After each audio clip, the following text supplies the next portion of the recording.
loud.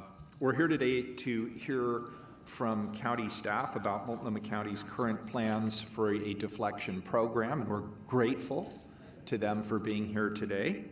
As we all know, the legislature passed House Bill 4002, which recriminalized possession of drugs for personal use. I know that many people have been working diligently to finalize and implement a plan for a deflection program, including a 24/7 deflection center. To provide the details and status of these efforts, we have Alicia Temple here today from Chair Vega Peterson's office to kick us off. But before we get to Alicia, I want to turn this over to Stephanie Howard, who's my public safety advisor. Good morning, Stephanie. Good morning, and good morning, commissioners. Apologies that I can't be there in person, but I thought I'd spare you all the COVID that's going around, at least as best I can. Thank you, Mayor. We are happy today to have with us, as you said, Alicia Temple, and I'll hand it over to her in a moment to introduce the folks that she's brought with her. But I did just want to acknowledge a couple of things. Number one, I have been able to represent the mayor in leadership conversations with the chair and her team as this project has moved forward. And of course, the timeline is a very, very, very short timeline. And I know that everyone has been working very diligently to try to come up with good solutions that can really speak to the spirit of and also answer the needs of the community, both in terms of the people who need support and treatment, as well as for the community members who are impacted by the difficulties that come along with folks who are using drugs outside of their businesses or their homes. So there's a lot to balance here, and I know there's been a great deal of effort going into it. Before I hand it over to Alicia, I do just want to acknowledge I have with me today online Commander Rob Simon, who has been part of the effort in the operations group, trying to work on all of the details to operationalize deflection as it has come and sort of taken shape. So he is here also to be happy to answer any operational questions that come up. And with that, I will hand it over to Alicia to maybe introduce herself and the folks that she's brought with her today. Great, and before Alicia speaks, I'm sorry to jump in here one more time. The purpose of today's work session is to really understand the brass tacks, how the I's are dotted, the T's are crossed in terms of where we are today with the deflection center, what the vision is. I realize there is also a political overlay to this discussion that's probably more between us and the electeds at Multnomah County. So I just want to be really clear. We're grateful to have staff here today to really just go through the finer points and explain what they're doing. We will probably express some opinions, but I want to be clear that the main point of today is really just to understand and answer some questions. I personally have some questions about where we are, and this is just a great opportunity for me to better understand and for my colleagues to better understand. And then we may choose collectively to have a follow-up with the elected officers if there are other issues we need to hash out at that level. But with that, I'll turn it over to Alicia. Thank you for being here today. And I guess shoot the echoes. I'm not sure if it's Rebecca, is it who's doing sound? Oh, way back there. There's a real echo here. I don't know if you can hear the echo back where you are.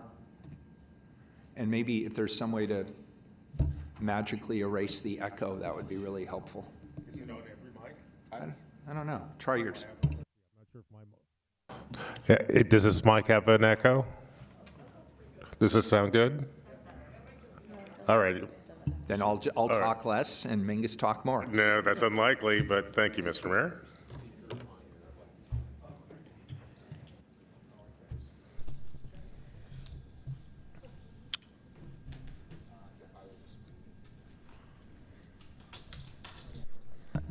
All right, let's test that. Is that better? Yeah, that's much better. That was it.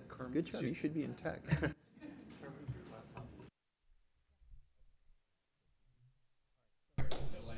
No. Thank you so much. Thank you, Stephanie, for the introduction, and Mayor for setting us up for this conversation. I am Alicia Temple. I am the House Bill 4002 advisor in Chair Vega Peterson's office, and I will let my colleague Mark introduce himself, and then we'll kind of do an overview of what we're here to talk about.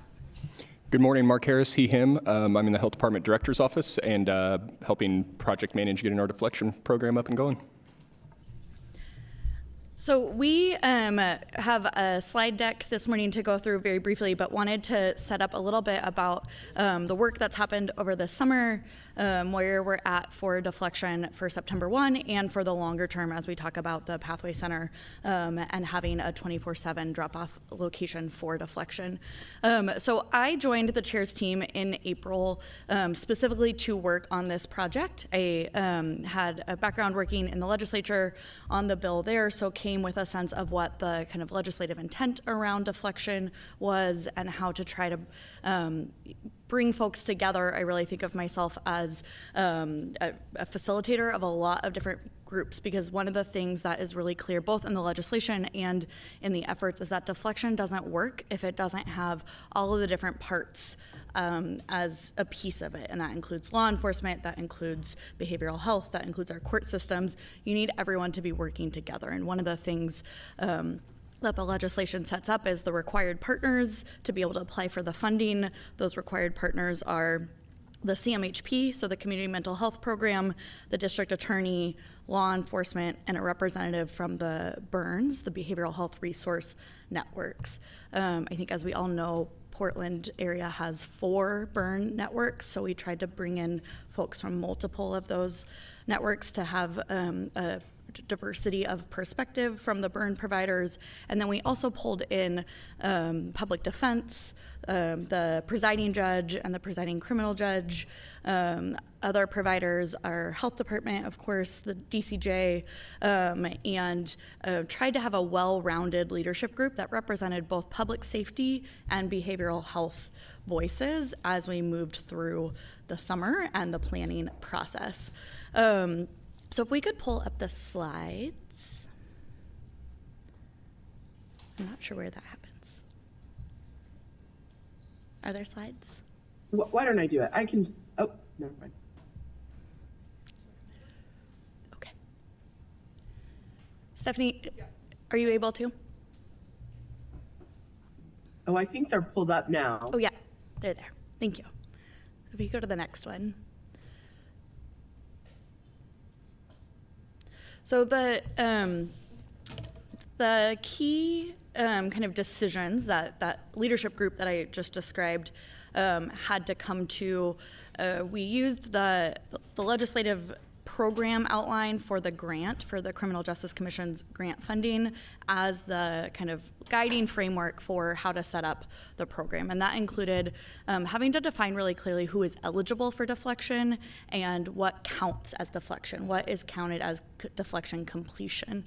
So the partners that I mentioned had some robust conversations about what that would look like. I know, as everyone saw throughout the media this summer, I think started in one place, continued to have conversations, and that evolved as we got feedback from the community and really thought through the operations of pieces. But where we have landed, where that group has landed, is on deflection eligibility being for individuals who possess illegal drugs for personal use. That includes both the new unclassified misdemeanor that goes into effect on September 1st, as well as the existing Class A misdemeanor, but only for personal use. So at any point, if it is clear that it's for dealing, that is not eligible for deflection. They also cannot be committing any other crimes in the moment, so that means they are not trespassing, there's no disorderly conduct, anything else that might have drawn the attention of law enforcement. It is only for individuals who possess drugs for personal use. And then they have not failed deflection within the prior 30 days. And if we go to the next slide, what that means, what it would mean to succeed or fail in deflection, is that successfully engaging in deflection means you completed a screening, a referral, you were received a service referral, and that you engaged with the referred service as recommended by that screening within 30 days. So you have 30 days to follow up on the care coordination plan that you have been provided. Mark is going to talk through the details of how that flow works and how how that's determined. But the key is, and this I think was really the result of some robust conversations between how to balance public safety with what we know for how somebody gets on the path to recovery. recovery, sometimes it might take multiple efforts, and that people take steps towards recovery, but that it's not a linear path. So the goal was that it's something that shows the person is engaging, it shows accountability, that they are taking a step towards their own recovery, but that it also takes into account the availability of resources, of the capacity for the behavioral health system, so that they are taking a step towards it, but if it's not available, that the care coordinator has worked with them on maybe what an intermediate step is, what it looks like to show up to the first appointment, to be on the wait list, to engage with the peer while you're waiting, and then that counts as completed deflection. If someone does not do that, if they don't show up again, if we can't find them again, if they don't engage within that 30 days, they are not eligible for deflection again for the next 30 days, and when law enforcement comes across them, they can be cited, booked, or arrested. So want to be really clear that that is part of the data process. Also, that Mark will talk a little bit about how we get that information to law enforcement. And if you don't complete deflection, you are not eligible again. If we can go to the next slide.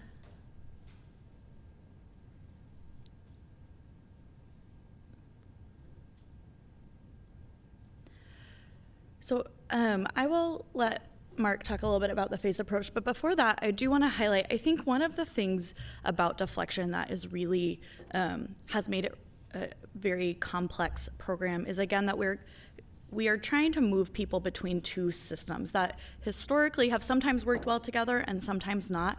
I think anyone at that leadership team will tell you that there has been a lot of, there's a different approach to how to move people to recovery between our public safety and our behavioral health systems. There have been efforts over the past decades with LEAD programs and others that have worked for a time, but then have kind of fallen away. And so what this program, what this state kind of mandate is doing is saying that there's going to be this new crime. It is voluntary to do these services, to provide deflection, but there's a lot, I think, attention, as we all know, on our region getting it right and really forming these partnerships and showing that it is possible. I've been really grateful for the partnership of Chief Day, Chief Goldberg, the sheriff, and others as we've had these conversations and have talked about how to practically get this up and running and off the ground. There also, from a statewide perspective, is technical assistance offered by OHSU and some national partners that help with deflection in other jurisdictions around the country.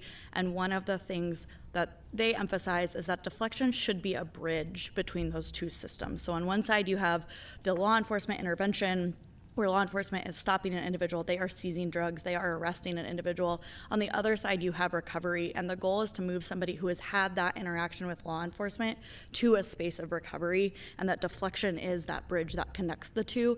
It is not the full behavioral health system. We know our continuum of care and our behavioral health system needs more services and needs more to really be able to properly provide the services that people need to get to recovery, and that work is ongoing. And it isn't our public safety system. Law enforcement has a job. The new law will be in effect on Sunday. We know that means that they will be arresting, citing, booking individuals, that they will be enforcing the law. But the hope is that we can be transferring people between those two systems via this program that we've set up in the best way we can. So that's something that I know I hold as I do this work, and we're all holding together to try to find a way forward to make this system work.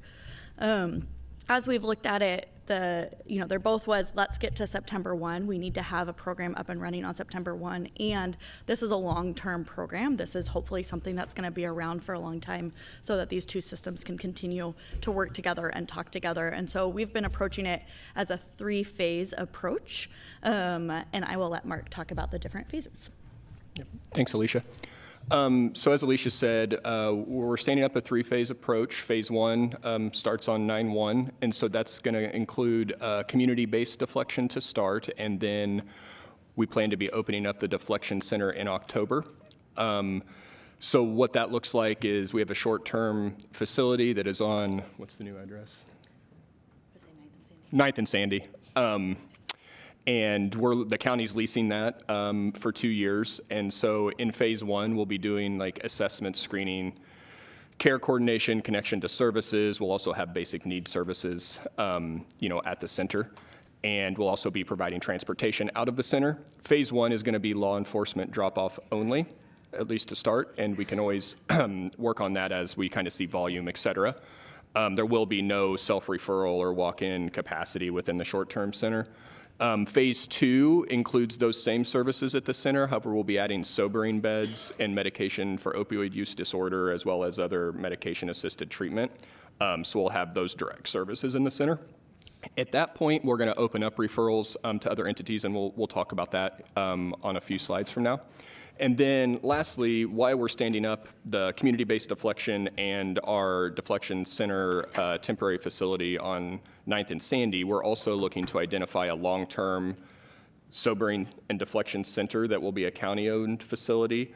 That's going to include 50 sobering and withdrawal management beds, whereas the short-term facility is going to have 13 to 16 sobering beds. So we'll really be able to expand our capacity and add in withdrawal management in that long-term facility. And we're targeting 2026 to open that. And we're actively in the process of identifying a facility for that right now, and then can move into the next stages of that. Next slide.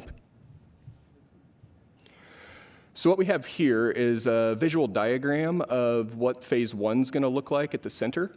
So the process that we've worked with law enforcement is when they encounter an individual who is eligible for deflection and wants to go into deflection, they'll call the center. The intake process will start at that point. And then, law enforcement will be like, we'll be there in 20 minutes. So once they arrive at the facility, there'll be a warm handoff to a peer. So law enforcement does not go into the facility. The peer will meet them outside, and then law enforcement's done. So we're kind of trying to make that process really easy and lean on law enforcement. At that point, the peer will take that individual to reception and intake just to finish their intake process. The peer is going to stay with the individual the entire time in the facility. At the next stage, there, number 2, they'll go into standardized screenings. The first screening they'll receive will be a medical screening by a nurse. That's to ensure that they don't have any immediate health needs and, for example, would need to exit the facility and be taken to the emergency department. If that is the case, we have transportation pathways set up with EMS, emergency medical services, to handle that.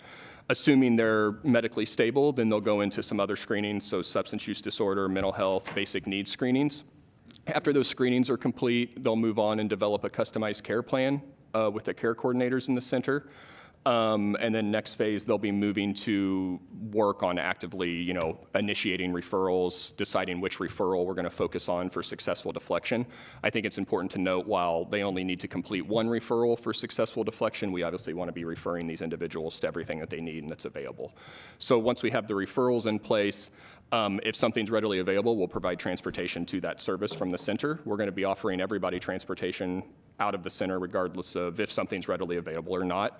It's also important to note that peers and care coordinators will continue to reach out and work with the individuals over that 30-day period and potentially beyond to support them in engaging in services.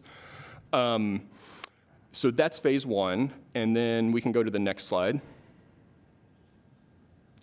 So phase 2, again, same workflow on the center, but as you can see, we're going to have 13 to 16 sobering beds, as well as MOUD and MAT services. At that point, we plan to... I'm so sorry to interrupt. Just a couple of things. If you can kind of spell out the acronyms, I think a lot of the folks on our side are not as familiar. But also, commissioners, just so you know, I just emailed you a PDF, which might make it easier for you to zoom in and look at these as Mark is walking through them. Sorry for that. Okay, thanks, Stephanie. Yeah, MOUD, medication for opioid use disorder, as well as medication-assisted treatment, which would be for like alcohol or other substances that aren't opioids. So at that point, we plan to open up referral pathways to other first responders, to emergency departments, to peer organizations, to crisis response teams. Reason we want to do that is we want to make sure, as we add on those 13 to 16 sobering beds, that we're utilizing that capacity consistently. So deflection will still be the priority population, but we want to make sure that we're maximizing this new capacity in the system and opening up, referrals from other entities. That will be 24/7, that we're able to bring people in to, be screened and also, access sobering and those services. Length of stay in this period would always be less than 24 hours. If someone's in sobering, that's typically a 3 to 10 hour stay.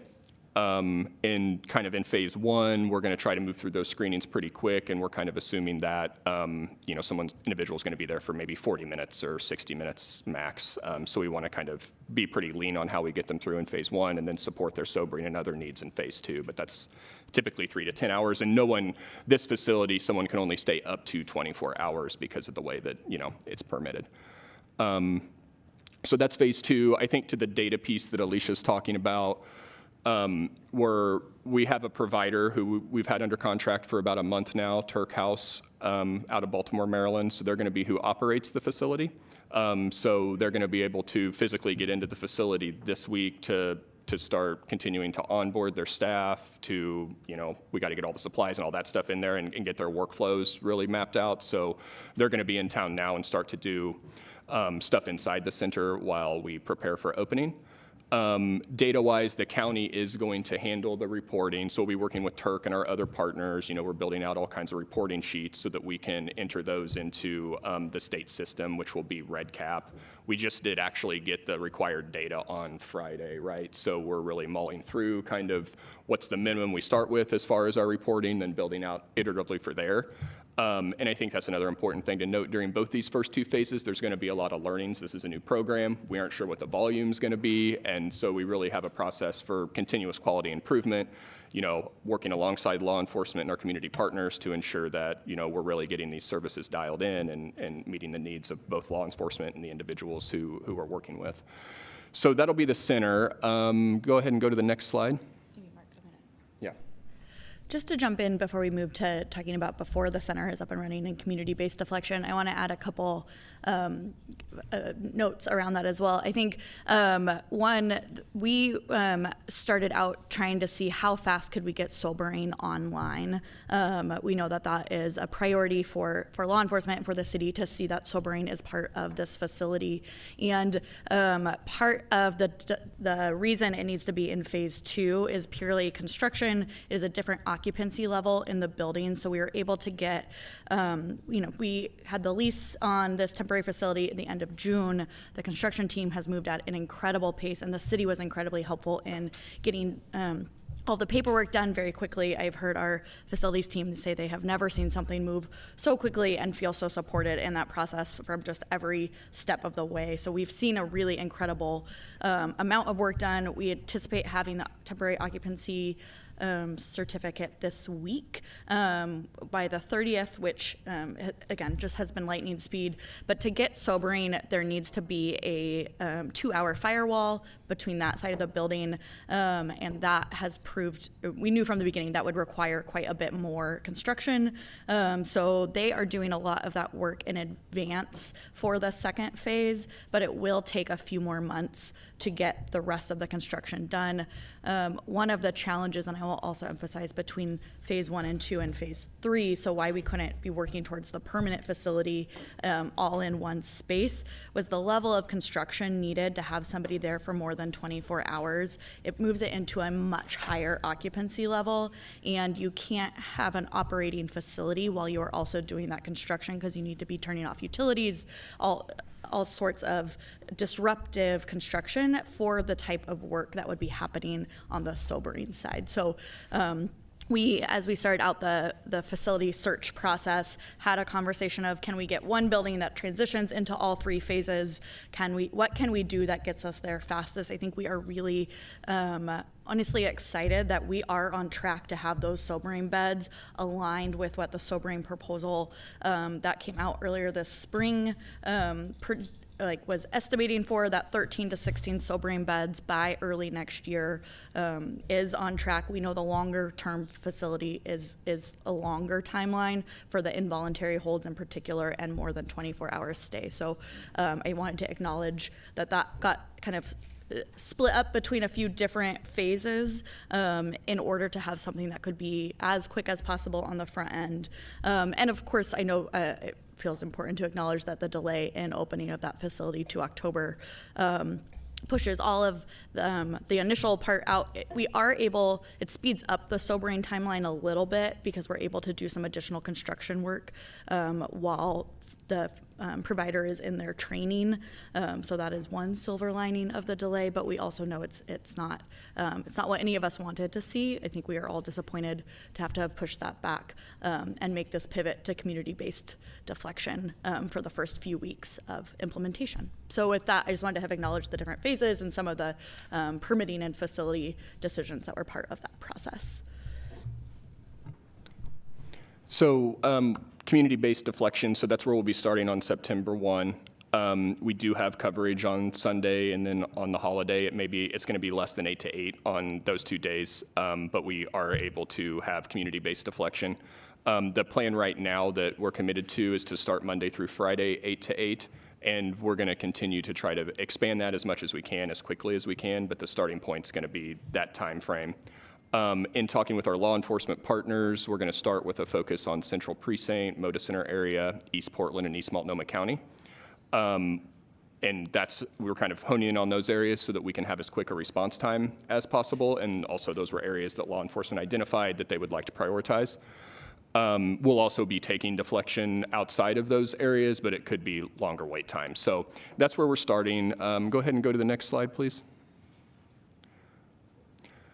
So these are some workflows, initial draft workflows that we have. This is the law enforcement workflow. I probably won't painstakingly walk through all of this with you all, but I think it's important to note that the model is going to be a partnership between the county and our burn providers. So what will happen is that if law enforcement encounters an individual, again, they're eligible for deflection, they want to go into deflection, the county will have a single number that law enforcement calls, the same number that will be the number for the facility. At that point, they'll call, and there will be a dispatch team who will answer the phone. Law enforcement will start that intake process, very similar to how I described for the center-based model. At that point, dispatch will get the officer's number, hang up the phone, call the peer, pass the officer's number over to the peer or care coordinator who's going to meet them in the field, and then that individual will call law enforcement when they're on the way and meet them, and then there'll be a warm handoff at that point once the peer or care coordinator meets law enforcement, and then they'll do the same kind of more limited screening and assessments than what would happen in the center. But again, we need to be able to collect certain data types, so we'll be following all those protocols. And then that peer will just continue to work with that individual, to ensure that, again, they're engaging in their referral services. I do want to acknowledge here that the complexity of where we're starting is that we don't have 24/7 deflection capacity. We understand that, that's not ideal. But what I do want to say is, we're working on various other pathways where we can provide some level of deflection support in those after hours. It wouldn't probably look like an individual showing up at midnight to meet law enforcement, but we're working on some additional pathways, and I think we're going to be talking more about that this week with our law enforcement partners. You can go to the next slide. And this is kind of just the dispatch workflow. Again, I won't walk through it, but it just provides some more details on kind of what it's going to look like on that front end piece. Next slide, please. You want to go through this one? I'll just briefly, so in working with the Portland Police, Gresham Police, and the Sheriff's Office, we have provided the deflection kind of protocols that when they're in the field to help determine if somebody is eligible for deflection or not. I think as we've worked with them, trying to strike the right balance of certainly not telling law enforcement what their protocols are in their usual stops or in engagements with individuals and contacts, but where kind of the workflow of deflection fits in. So what are some of those initial eligibility pieces that they need to know that may be slightly different than how they would engage otherwise. So, the first is that eligibility criteria: person is in possession of small amount of controlled substance, has been or could be arrested, but there are no additional charges or warrants or holds. It's a priority that if somebody's on community supervision, that is flagged throughout the process, so they are still eligible for deflection. That was a conversation we had with DCJ and law enforcement and others, but that will get reported back to their supervisor, and so then there can be it can be part of the plan that they have within their parole or supervision or probation. So it's important that that is flagged in that initial interaction so that then it can get to the deflection coordinator and back to DCJ. The next slide, please.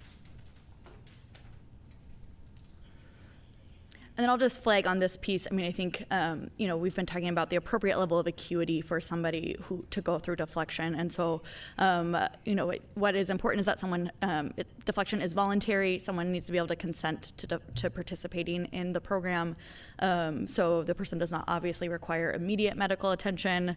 We know that's something that law enforcement makes that determination about all the time in the field. Do they need to call, the emergency system, get somebody immediate medical attention? That the person is not a danger to themselves or others, is not actively talking about harming themselves, or is unable to understand basic instructions. Again, they need to be able to agree to deflection. The person is able to respond to verbal prompts. So I just wanted to go through those couple of pieces because I think, that an additional layer of is this person stable will happen once a peer arrives. But the conversations we've had do have some element of that first from law enforcement. Can this person consent to moving forward in the deflection process? Next slide, please. I can come back in here. This, I think it's important to note for the deflection center itself, and even as we're working to stand up the field-based model, we have prioritized multiple types of transportation so that we're able to provide transportation to any individual who does come into the center. So we've been working with mobile crisis teams, non-emergent medical transportation contracted providers, as well as some existing transportation contracts that some of our behavioral health teams have. So the point of this slide is just really to show that we've really been digging in to do our due diligence to make sure we have multiple transportation pathways for the center so that we always have kind of a contingency plan, and we actually are able to support folks getting where they need to go when they're out of the center. And we're also looking at how all that can fold into the field-based model as needed, but our partner organizations also are providing transportation in their current day-to-day work. But I think it's just important to note that we are thinking about that piece so that we can get people into available services or get them into some place that is more appropriate than where they're at now. And we do really want to support the neighborhood in the center-based model and ensure that we're able to keep that safe and supportive of all our neighbor partners in that area. Next slide, please. And lastly, this is again on security in the facility. So we're going to start with 2 security officers at the facility. We have budgeted up to 3 if needed. We'll also have a vehicle patrol assigned to the area that the center's in.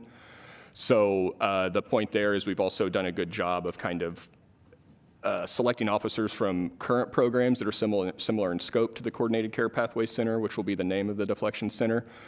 So we're putting together a good mix of experienced officers and new officers to make sure, again, that we can prioritize safety in and around the facility. Also, I want to note that the health department and partners will also be looking to, stand up more outreach in that neighborhood where the facility is, just to ensure, again, that, we're creating a safe environment for the neighborhood. Next slide. Yep, I thought that was it. So thank you. Am I correct to assume we're also, I have a run of show and I don't know how accurate it is. Are we also going to hear from the health department? Is that correct? So that was your health That's department me, yeah. presentation. And are we going to hear from anybody at Turk House? Not today, but we can have some follow-up with Turk. They're coming into town this week. And then I understand Rob Simon is on the phone, but Rob is not planning on presenting. Is that correct? He's just here to answer questions? Or am I wrong about that? I don't know one way or another, but Stephanie, do you know? You're correct. You're correct, Mayor. Okay, good. So then we are at the point for Q&A. Commissioner Ryan has been very patient. Commissioner Ryan, did you want to start us off? He's not that patient. Well, for Ryan, he's been patient. I don't want the echo thing to happen. Is that good? Okay. Wow, it's really sensitive. Good morning, and thank you both. Alicia, sorry, and Mark, right? Okay, thank you so much for your earnest work that you've been doing. I realize this is a lot, and on this side of the river, this is our first chance to really have a public chance to weigh in on what we think is being created. I think I can speak for all the colleagues up here. Our lens, my lens at least, is definitely on first responders, because that's what we have over at the city and how they'll be able to obviously participate. They're a key player in this system that you're building, and building is hard. So the police, fire, Portland Street Response, park rangers, I assume they were heavily involved in what I saw today. Can you tell me what it was like when they were in dialogue with you about the protocols and process that you're visioning here? And I do want to hear about their engagement. Yeah, so the process that we set up from a leadership perspective involved both the chiefs and the sheriffs, and they brought other folks in, or the sheriff brought other folks into those conversations as needed. And I would say one of the things we tried to hold, sorry. Oh, sorry. I asked fire wasn't there to the former fire commissioner. Sorry. So it was just police and then law sheriff on the Multnomah County side. Okay, so the other first responders weren't included. No, it was focused on the law enforcement piece, and that was part of the kind of as prescribed by 4002 about required partners in the leadership conversation. But I think one of the keys and what we heard repeatedly from law enforcement is wanting it to be simple. They wanted to make sure that the drop-off time at the facility was quick, that they were able to continue to do their job as it focused on public safety and really have a simple process to connect somebody into the system. And as we've been talking about the field-based model with folks, and I'll say we had started conversations about, MHAO has their police and provider pilot project. It's an incredible example of deflection that was used in the legislative process quite a bit as something that was worth emulating. And so we are, learning from the way they do it. We've been talking before the delay of the building about expanding that mobile model out in Gresham in particular, because we knew the drop-off facility might not be as convenient and might not meet their needs. So as we have been scaling it up, the goal was that it's straightforward. There's one phone number to call. The intake process on the phone is just a couple of questions, that it's easy. And by doing that on the phone, that you convey some of that information later when we're at the drop-off stage, law enforcement won't even have to go in, won't have to answer additional questions. It will all have been done in advance. So I think the feedback that we got most clearly was wanting it to be simple and straightforward, for it to be an efficient process. We are working on having an expected time frame for the community-based deflection of how long they can expect until a peer gets there. We know that's really important, and it is really hard to predict because we don't know how many people are going to be eligible for deflection. So that's been, I think, one of the struggles from a leadership perspective that the group has had this whole time, is it's pretty hard to predict. And that's been true in conversations with law enforcement and the courts and others. So we can say that we'll be in the area and that response times will be as quick as we can make them, but we won't know if we've just gotten 10 calls or if we've gotten 0 calls. And so that's been a challenge of part of the process. But I think wanting to really know what to expect in the time frame and the responsiveness has been the key feedback from law enforcement. I will also add that they really also want to know that people are getting connected to services, that they want this to work, that they want to know that they had this interaction, they intervened, seized drugs, had that, public safety, were able to do their jobs, but then that after that, somebody was connected into services. So working on how we make sure they get information about what happens, how there's a feedback loop, and they're part of that process, while also balancing the time constraints, is also part of the program from an ongoing perspective. Okay. Well, maybe we could put a briefly, I'm so sorry to interrupt, but can I briefly add, just to speak directly to your question? Commissioner Ryan, just to speak directly to your question, deflection is strictly related to the criminal justice piece of this. So deflection does not involve other first responders in the sense that they're not responding to this. This is only for cases that would otherwise be going to the criminal justice system. And I think the conversations that you're talking about that should absolutely include broader first responders will be the long-term facility that does more than just deflection, if that makes sense. No, it doesn't make sense, but I understood what you said. The reason it doesn't make sense is because the reality is that all the first responders I mentioned daily, sometimes hourly, are in these situations. And when I'm listening to what you're saying, this is another question perhaps. So I do want to put a pin in it that I guess it would be the mayor and DCA, Mike Myers, to hear that the public safety first responders at the city, who are multiple, do meet on this. Because the reality of their jobs is that they deal with this all day long. And you hear from them constantly when you ask them direct questions about how confusing it is to know what to do when they're confronting this, because they get the 911 calls, they get the calls, they get the referrals, and then they show up. And they've always said, where do we take people? And so we're finally here. There's another study that could be, why did we ever, I wasn't here in 2019, why did we ever close the sobering station? Put a pin in that. Everyone's shaking their head on that. But my point is, back to this, how are they supposed to make that judgment call, the first responders, on if in fact they qualify for the deflection center as opposed to taking them to Multnomah County Jail for booking? I mean, they're going to be put under a lot of pressure to make quick decisions. What type of dialogue has taken place? And perhaps Stephanie could answer that question with first responders that so far have only included police, but must include the others as well. So for deflection, the question of deflection eligibility is only a question for police. And that means that they will have to identify the person. They are not committing any other crime. It's not on. They only have possession of a personal amount of drugs that will qualify for either the unclassified possession misdemeanor or the Class A possession misdemeanor. And they would make a phone call to the deflection coordinator to make sure that they haven't failed deflection the prior 30 days. Those are the main eligibility pieces that law enforcement only has to determine. Fire would not be in this conversation at all, Portland Street Response, because none of them have the ability to charge a crime.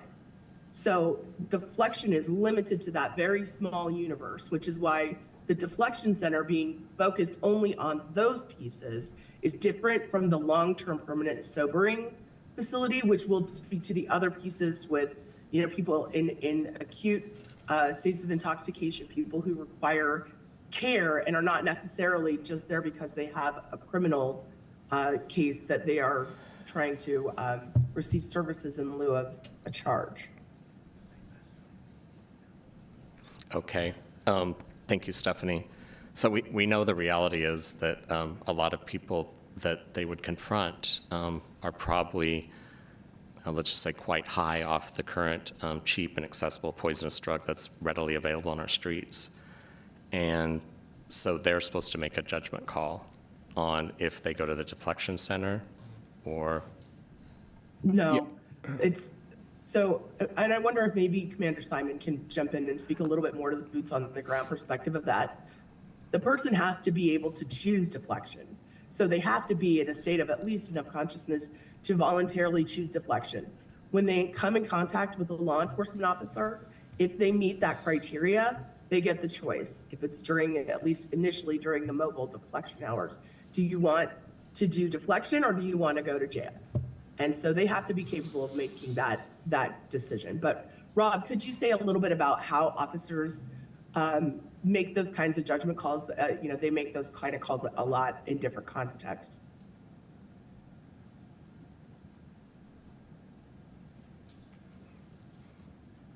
Rob, are you there?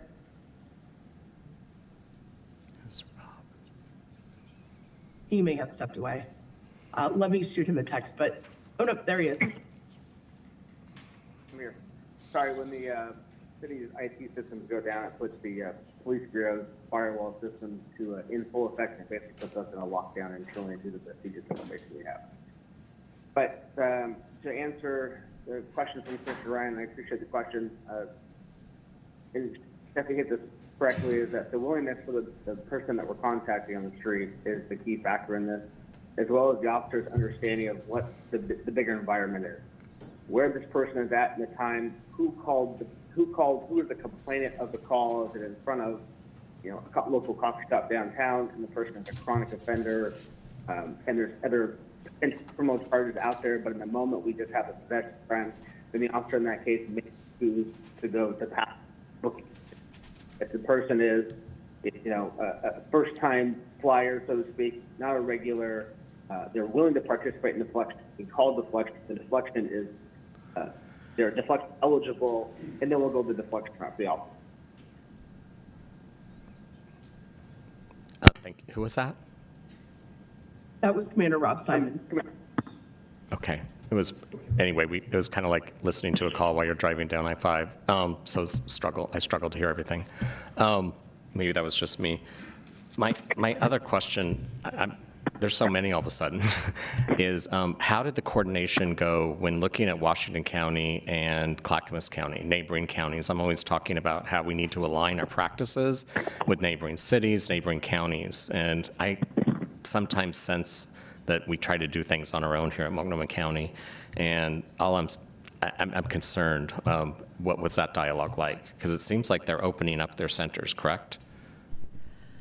There in Washington County, they are opening up a center in, I believe, in 2026. Oh. It had been under development for quite a while, and The Deflection Center? it's a behavioral health kind of drop-off center that will, my understanding is, include Deflection.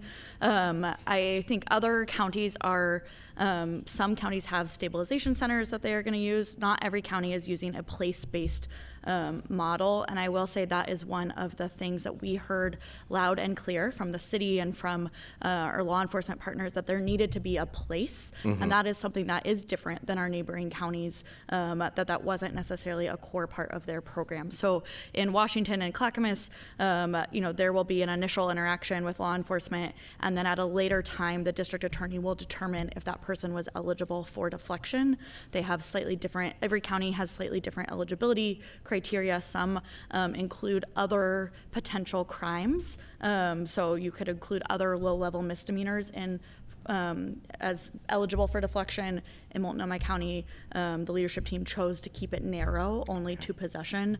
Washington County, there are some other background pieces that impact eligibility, but it is a longer process. It is not in the moment, and then people are engaged in the deflection process for a lot longer than they are here in Multnomah County. And I will say, to the question of were we trying to kind of create our own system, there are a lot of partners here in our region, in our county, and so we wanted to make sure we create a system that worked for Portland Police, for Gresham Police, for the Sheriff's Office, that involved our 4 different burn networks, and that really took advantage of the capacity and the resources we have here. So the goal was to create a program that worked for the partners here, and taking into account what we learned from statewide programs, but focused on what it was that we were hearing from the city, from law enforcement partners. Okay. I think the more we align practices, the better. It really does help with everything, especially those on the street. They talk to each other, and if it's really different in Multnomah County, you see a different type of behavior, but that's a longer conversation like all of this. How much is the personal amount of drugs that you mentioned? How did they just determine that? What's the threshold? Commander Simon, I know the class or the unclassified misdemeanor, but I don't know the Class A amounts. Commander Simon? Stephanie, do you know that? I'm pulling up the statute. It's in the statute. I can find that and let you know. Just give me And one. Mayor, there's no one from police here today? Commander Simon, who's been answering the question. Oh, that's who that was that I could barely understand? Okay. Sorry, Commander. And I will add briefly that statutorily, the distinction between personal use and dealing is not an amount. It is based on other information. So you could have a pretty amount that might be personal use, but if you have other factors that make it qualify as dealing, it could be the materials that you also have. It could be an interaction that the police see that makes it dealing. So it is I'm not a criminal expert, but the amount that someone has is not what dictates necessarily if it is personal use or dealing. There are other factors in the statute that determine that. Okay, and then finally, the state asked for all these to be open by September 1. Is that correct? Sorry, can you repeat the question? The state asked that all of these be open by September 1st? The state, House Bill 4002 says that the new criminal charge of possession goes into effect on September 1st. And then we picked the date that we were targeting to have a deflection program up and running. Other counties are opening on January 1. or later throughout the year. Our aim was to open by September 1 because we really wanted to prioritize having an alternative pathway for individuals who could be arrested. Okay, thank you. I'll let my other colleagues ask questions. I just want to make sure I level set it that with our lens is about the first responders, and I'm leaving my Q&A a little uncomfortable with their inclusion and how it will be impactful, and they're going to be your most important partners to make this work. And right now, I'm concerned there's a lot of fumbles here. So I did want to say earlier, I wasn't able to, but we have been working with Portland Street Response. They've been involved. So those maps you saw, we pulled in a number of community partners, both behavioral health providers as well as some of our health system partners, both Project Respond and Portland Street Response were there as well. We've also been actively, so we have had their input along the way with what the center looks like. That's reality, right? To include all the first responders. Yeah. I will work with the mayor's office and with DCA Mike Myers to understand how it can be an integrated approach, because again, that's the reality. We're trying to make it a team that's integrated amongst all of them, and they're the ones that are on the ground that will provide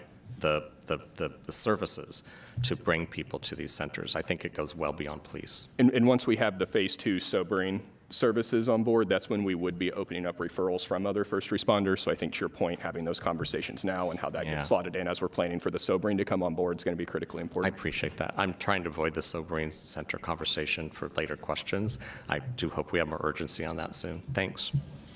Thank you. Commissioner Gonzalez, then Commissioner Rubio. If I were to go up a level and think about the overall architecture of how we approach folks with substance use disorder and their interface with the criminal justice system, how would you describe deflection versus drug courts in a way that kind of makes sense as a system, how we're approaching this issue? Deflection as a kind of public policy concept, as a program that has been implemented really over the last decade across the country, is intended to be pre-criminal justice involvement. So the distinction is that it leverages the law enforcement contact, but then it deflects someone away from being entered into the system. Diversion happens after somebody has entered into the system. So as you talk about drug court or others, often it's after somebody has been cited, arrested, has a first appearance, there's a public defender involved, and they're within the system, and then we're diverting, well, I've trained myself to not use that word, so diverting them away from further involvement. So that is the definitional distinction between those two concepts. And is there an assumption that deflection is somehow more efficient because you're keeping them out of the criminal justice system? I'm just trying to play through, from a policy perspective, why we think it's more effective than traditional drug courts. I think that the kind of framework set up by House Bill 4002 utilizes all of the different off-ramps throughout the criminal justice system, so it creates this as the first off-ramp. I think what the legislature heard loud and clear was that law enforcement needed to be able to intervene in the moment. They needed to be able to seize drugs and interrupt public drug use, but that the criminal justice system, jail, wasn't necessarily the appropriate next step. So, and to enable that public safety intervention and then provide an off-ramp where we connect individuals who are suffering from addiction to services was the kind of primary first goal. If that doesn't work and they do get arrested, there are other things set up in House Bill 4002 that we shouldn't maybe go into the details of here just because I'm not an expert on, but conditional discharge or other things throughout that throughout the criminal justice system continually try to reconnect somebody to services, because I do think the evidence shows that the best form of treatment, or the best way to get someone to recovery, is treatment, is behavioral health services. Sometimes that includes the motivation of the criminal justice system, but without the treatment as a part of it, people don't get to recovery. Right. Well, and I think there's also some acknowledgement in what you're saying there that sometimes you do need the stick. I mean, the threat of the criminal justice system to compel folks in how we define voluntary. This is where we sometimes split hairs as to what voluntary means in that situation. But I want to talk a little bit about the impacts on neighborhoods of a facility. So what are the various scenarios for someone to be dropped off at a deflection center and for them to exit the facility. So, scenario one, police officer takes them to the deflection center. What if they change their mind at that point, while the police officer is still present? So then the police officer takes them to jail in that scenario? Maybe Stephanie or Commander Simon could answer about law enforcement's response. If somebody changes their mind about deflection while they're still under law enforcement's custody, then my assumption is yes, they could be arrested. If it's after that point, it is a voluntary program and it would count against them in their deflection completion, but we wouldn't be calling law enforcement back. So just playing through that scenario, and we'll have Stephanie and Commander Simon verify, but that sounds plausible. But what happens if someone walks in the door and immediately wants to walk out and police is gone? The deflection is a voluntary program, and we aren't law enforcement officials. We don't have any ability to hold them or compel them to stay or to go. So folks are allowed to leave the building. I suspect you're trying to ask about transportation and the facility in the neighborhood. So I want to emphasize that transportation away from the building is a really key priority for the success of the deflection program.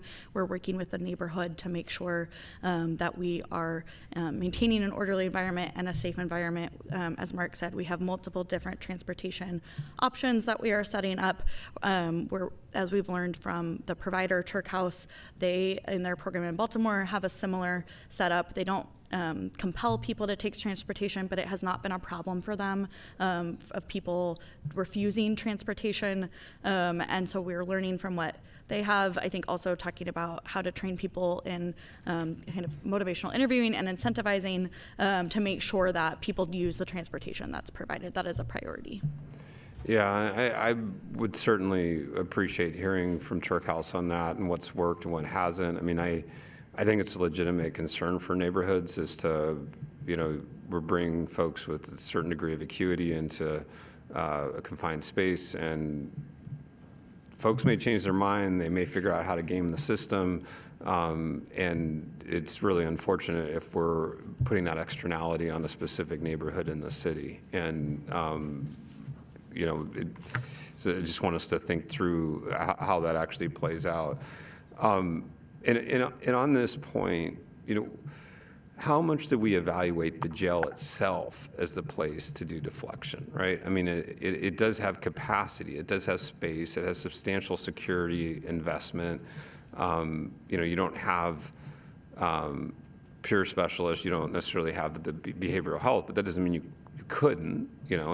So I just want what were sort of the thinking in terms of evaluating the jail as an appropriate place for the deflection?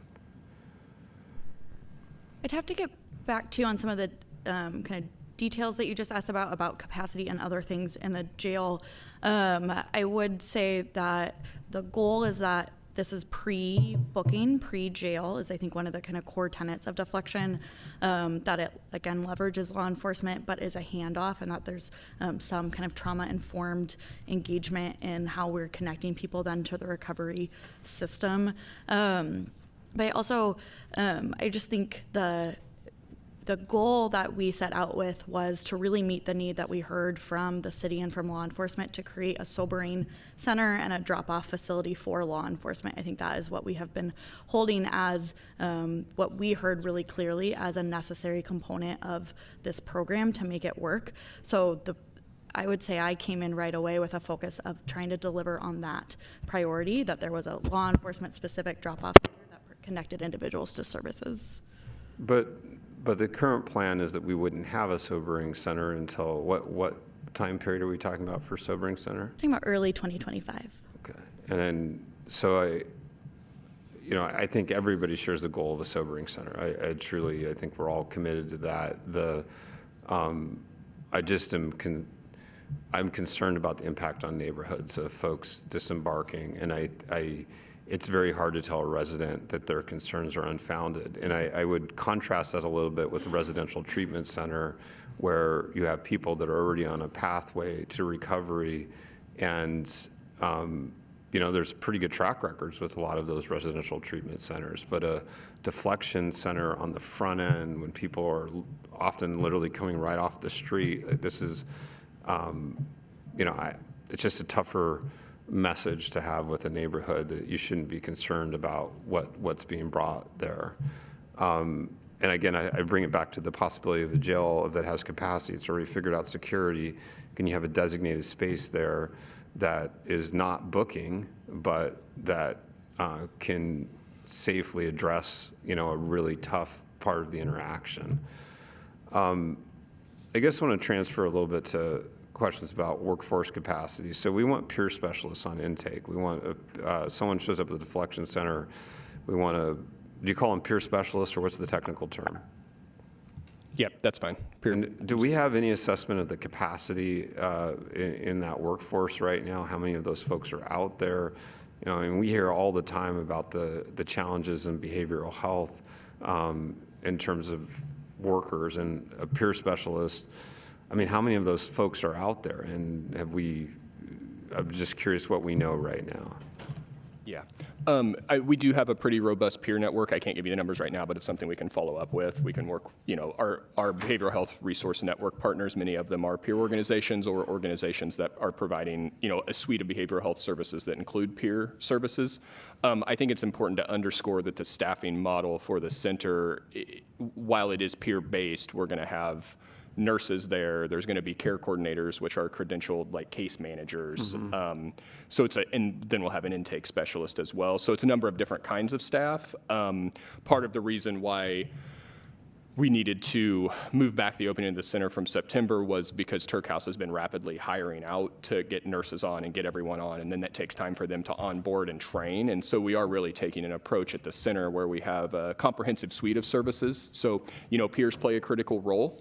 But they don't play the same role that like a care coordinator or someone, who's a CADC would play. Same as the nurse, it's really critical for us, speaking to the safety concerns, both inside the facility and outside the facility, is that we're actually able to have solid medical screening and assessment of folks who are coming into the facility, because to your point, they may be coming off the street, and we can't put all that pressure on law enforcement to be making those decisions. And something could even happen from that initial interaction, and then maybe as they get into the facility, they could be going through withdrawal or something could change. And so we really are prioritizing that medical component of this model, which again is critically important once we move into the sobering piece of the model too in phase 2, right? Because you have to go through those assessments to make sure that you are medically stable enough to go into sobering services. So I hope that kind of answers your question, but I think it is important to underscore kind of the different types of staff who will be staffing the center. Well, and we've sometimes have confronted this when we've talked about encampment cleanup. We've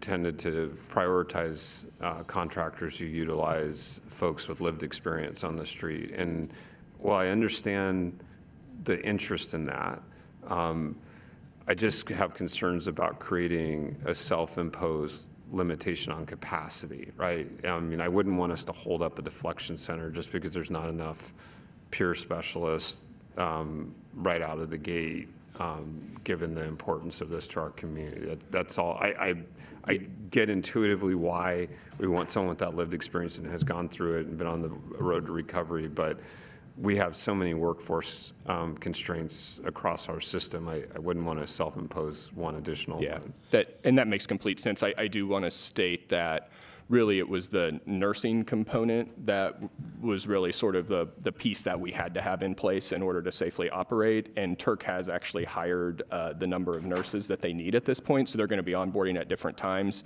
And the county and our partners have plans to fill it like contingency staffing for peers and the care coordinators. So the nurses were the big key, and then we'll be able to fill the gaps in as needed. So I just want to, we're moving as quick as we can, and we have contingency plans to pull in staff to cover if Turk has delays in hiring some of those positions. Got it. And then the last sort of category, so I always struggle to pronounce this properly. I'm going to say it MOUD, but M-O-U-D. Yeah. So what are we envisioning there? So we're, City of Portland's currently in a pilot with Multnomah County. We're doing phenomorphine distribution, and I think with Central City Concerned, it continues to be a part of that team. what is, that falls under this heading as well, but what are we, just walk me through what you think that's going to look like at this facility. Yeah, so it could look a couple different ways. It could be that someone goes into sobering and then they want to initiate MOUD at that point. So we would initiate MOUD for them, and then obviously we need to work to get them into a provider who's going to be providing that to them on an ongoing basis, or get them into withdrawal management. So it could be like the first step in withdrawal management for them, where they kind of go into sobering, we provide some MOUD, we get them into withdrawal management services, which would continue that MOUD until, you know, they've kind of worked their way through the clinical levels of withdrawal management.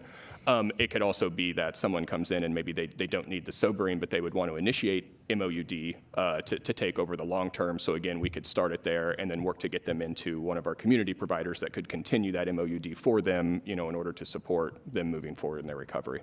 And maybe, first of all, to help clarify me, I know something about MOUD, but just when we but I want to make sure I'm following what the distinction you're drawing, and some folks may not have been as familiar with what it does. Clarify the distinction between the path on sobriety and then the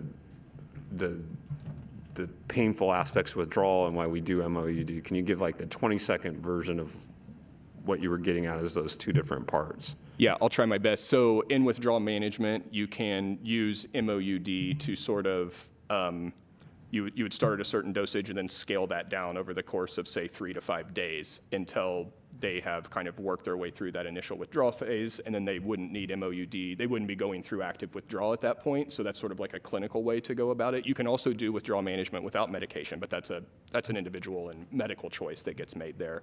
And then some individuals initiate MOUD in the long term, so instead of using fentanyl or some other opioid, they would be using MOUD on a longer term basis so that they aren't using substances, and that can help them kind of get, you know, stabilized and stay off of the illicit substance that they were using, and do that over the longer term. So that was longer than 20 seconds, but does that distinction make sense? I follow it. I think it's something, I'm not sure that someone off the street always can follow the withdrawal management versus sobering and what the two parts of care are involved. Yeah, so sobering is done without any kind of medication. It's kind of like you come in and literally would sober up.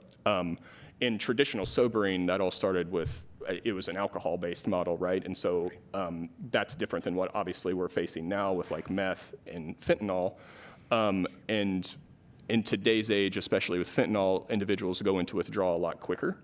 So in many instances, it could be even more appropriate for them to kind of go directly into withdrawal management in a certain sense, right?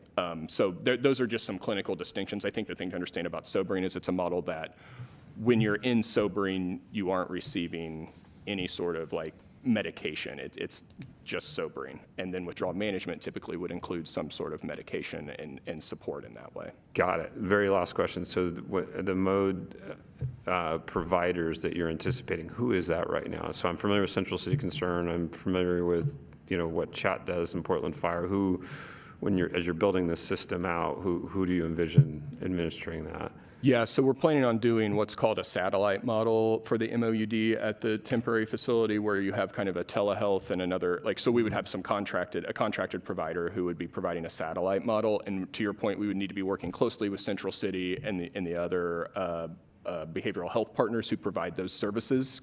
The key is going to be that we have somewhere for someone to go, or if they initiate the MOUD at the facility, we know we need to get them to CCC or whomever it is to continue that MOUD on the longer term or go into withdrawal management. So there's going to need to be some clean referral pathways for that piece of it. And for stuff at the Deflection Center, it has to be a nurse that administers, or who's qualified to, I guess something about whether a paramedic could, but is it, what do you envision? It would be, the nurse, and then there's also going to be, there'll be an on-call medical director and on-call, higher level staff as well for that piece of it. Okay, thank you very much. Thank you, Commissioner. Commissioner Rubio. Thank you, and thanks for being here to answer all our questions. And I'm probably going to ask some similar questions, but maybe a little differently. I first have more of a technical question. When you were talking about setting up sobering capacity and also this new facility, you mentioned a 2-hour firewall. Can you explain what that means? Yes, I've learned a lot about facilities and occupancy levels these last few months. And for the sobering piece, in order to be to meet occupancy requirements, there is a distinction about people who are able to self-preserve, essentially get themselves out if there's a fire. And because in sobering, there are someone might not be able to immediately exit the building, that required a specific type of firewall. And I shouldn't get out over my skis any more than that. But it required that the area of the building that will include sobering has to have that very particular type of firewall to be able to protect those individuals. Okay, thank you. And I just wanted to ask a little bit more directly, and maybe this has been in conversations that I haven't been a part of, but what is the reason why we can't move forward on this facility, but also concurrently do a temporary sobering center simultaneously? So we are moving as quickly as we can to get sobering up and running. If we were to not open the building at all until sobering were online, it still would take until early next year due to construction and getting the facility ready, because it is a higher occupancy requirement for that half of the building. So we are moving as fast as we can to get to that for the temporary facility. For the long-term facility, that building search is underway. The design conversations are underway. So those paths are moving concurrently. Our facilities team hasn't yet found the right building that is able to be constructed in the 2-year timeline that we're on, and that costs a fairly reasonable amount of money. So if I'm understanding, then regardless of where it's located, it would still take the same amount of time? Like if you decouple it from the deflection center, it would not take less time? That's correct. Okay. And what is the expectation then in the gap time there that law enforcement is expected to do, since it will not be up and running in September? So we are aiming for mid to end of October. My hope is that it's even sooner than that based on where staffing conversations are. There are, I think, a couple very clear metrics that we have to be able to hit to be able to open the building, and it is primarily about staffing and training of individuals. So my hope is that it is sooner than mid to end of October, but that is the timeline we are at right now. Okay, but what are the officers to do in the meantime? Yes, and maybe Mark talk a little bit more about the community. Yeah, so again, we're working with, and we've been having conversation with law enforcement about this. We touched on the slide. So there will be the community-based option starting September 1st, where they would be able to call a number. We could dispatch a peer or care coordinator to meet law enforcement in the field. So it'd be a warm handoff in the field instead of them moving them to the center. And that's a way, to Alicia's point, other counties are approaching deflection with field-based models as well. It's one modality that's very typical of a holistic deflection program. And we always had the intent of having a field-based or community-based model. Alicia hit it on this earlier, especially in East County, and talking with Gresham and the sheriff, the importance of them of having some community-based services to keep folks in their community. So we've been trying to build out this field-based model alongside the deflection center, and we would anticipate on some level that the field-based services would continue once the center opens, but that's kind of what we have to offer for that period of time until the center opens, is the community-based And model. are those other counties 8 to 8 Monday through Friday, or are they 24/7 throughout the week? A lot of other counties it's not an in-the-moment response. So I want to, I guess, start by acknowledging the limitation of 8 to 8 Monday through Friday. I know that is a limitation, and we are working to rapidly scale that up, but it is not enough in the beginning. One of the differences of the model that we've set up, and some places there is that immediate connection, but often an officer is leaving an individual with a citation and with a court date or a date to show up somewhere at a later time, and then there's a determination about individual is eligible for deflection. So we have tried to prioritize a more in the moment deflection program in a way that doesn't necessarily translate exactly to what some of our neighboring counties are doing. So after 8 and then until 8, what do officers do then if they encounter a situation? Right now, the choice that officers would have would be to do what they do to keep our streets safe, and that, cite or book or arrest an individual. Okay. So if I heard you right in the presentation, or correctly, so the temporary facility will now be mobile and deploy to the field. Is that true? So there will be, once the facility is up and running, we hope to be able to have both pathways. So before it's up and running, it will all be field-based deflection or community-based deflection. Once the facility is available, the goal is that there are pathways and that law enforcement can use what is most appropriate for them. Okay, and they will still, from your presentation from phase 1, all those will be in the field option, like those services? Or what's the? No, when the center opens, there's going to be a period of a few months between when the center opens and when we're able to add on the sobering. And so that law enforcement will be able to utilize the center and will be able to do the screenings and assessments and care coordination and linking them with a peer at the center in the absence of the sobering capacity. So the center will be functional. It just won't have that additional service like the MOUD and the sobering to start. So I would think of it really as a care coordination space and really working to engage folks with peers and other, behavioral health supports, and really working to get them into hopefully an open referral and just continue to engage with them from there. Yeah. Okay, thank you. And thank you for your explanation about deflection and diversion. That was very helpful. I know that in the past you had a similar program lead.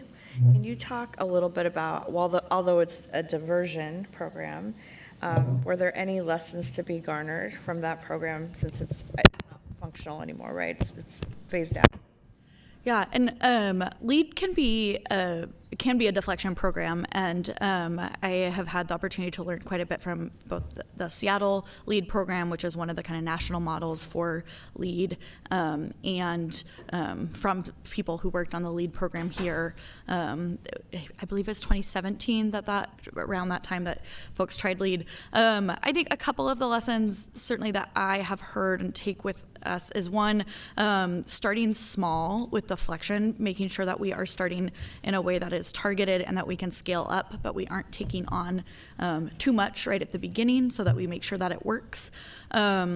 And I think the continual partnership between the behavioral health systems partners and law enforcement, I think making sure that there is ongoing engagement between those two systems, that we are continually checking back in and improving it for both partners involved, because I think my understanding is at one point for law enforcement, the LEAD program wasn't working, and that then it kind of shifted and went in new directions instead of evolving together in a way that it served both the providers, the individuals being served, and law enforcement. So I think we're trying to incorporate in feedback loops and different ways to get law enforcement the information that they need to be able to continually participate in the program. Okay, that's good to hear. And then my last couple questions. If someone's not capable to consent because they're too intoxicated, then what are the options immediately up until you're able to open your doors to do that? Stephanie, do you or Commander Simon want to talk about from a law enforcement perspective? Yeah, I think I might ask Rob to take a first stab at what happens, because that would be essentially what currently happens now. Yeah, I mean, one of the requirements of this program is a willingness to be involved in the process. And if they can't consent to be in the process, we'd have to look to other avenues, whether it be emergency room, booking them in jail, or alternative solution of, taking them home, calling a family member, whatever the officer in the field deems necessary at that point. Okay, so just status quo until this is up and running. And then the last thing is, what about safety measures in place for those working at the facility? Obviously, we've heard a lot about safety. What is the plan there? I'll just briefly say, I think we are really privileged to have Turk House as the provider coming in. They've been doing this work in Baltimore for 50 years, and so we're coming with a lot of experience about serving the community that they'll be working with here, and proper kind of safety protocols for their staff. We also will have security hired and in the building at all times. We'll have 2 security officers that have training appropriate to a facility like this, de-escalation and other facilities. So making sure that we have the proper staffing. I mean, part of the delay in the building is making sure that there is time for them to get their safety protocols and training and familiarity with the building, because while the facility moved at an incredible pace, we can't get into it till the 30th. So they need some time to get in and kind of figure out their safety protocols in the space before participants are in there. So I think it's a combination of security, hired security, and their workplace protocols, as well as Turk House and their trainings. And how are these different, or how are they going to be aligned with the safety protocols for the neighborhood? And given, and maybe it's being careful about asking my question about neighborhood, what is your typical siting process, and is this in alignment, how this unfolded, is this in alignment with that process? You know, I'm not sure, because this is the only process I've ever been a part of here at the county. I will say that this moved really quickly. In order to try to meet the September 1 deadline, we moved at an incredibly quick pace, which meant, my understanding is for other projects where working with a neighborhood, it can sometimes take a year, if not longer, to really get a good neighbor agreement in place. And we have been, we leased the building at the end of June and are working on the timeline that we have from the legislature. So my understanding is that it is much quicker than other processes. And I'd add part of what our board has provided with input and prioritized is working through and being in a good place with the neighborhood, even if it's not a fully executed good neighbor agreement, but having consensus with the neighborhood that, we're in a good spot. We have a framework before we open the facility. That was a commitment that was made last week during our Tuesday briefing to the board. So it is top of mind. We're having weekly meetings with the good neighbor agreement group. And just working through their concerns. As you imagine, it's safety and transportation are the 2 biggest concerns, and those are high priority for us, and we're just continuing to map that out and try, work with them to get consensus on that and bring some level of comfort with the facility coming in. So they're actively happening now, and multiple meetings to go? Yeah. All right, thank you. Commissioner Ryan, before we get to you, could I ask you a couple of questions? Yes, and so the maps. I just don't see your. Question, I didn't bring my computer. Oh, yeah, of course, yeah. Why don't you go ahead first, Commissioner Mouse? Thank you, and I also recognize we're running a little bit late.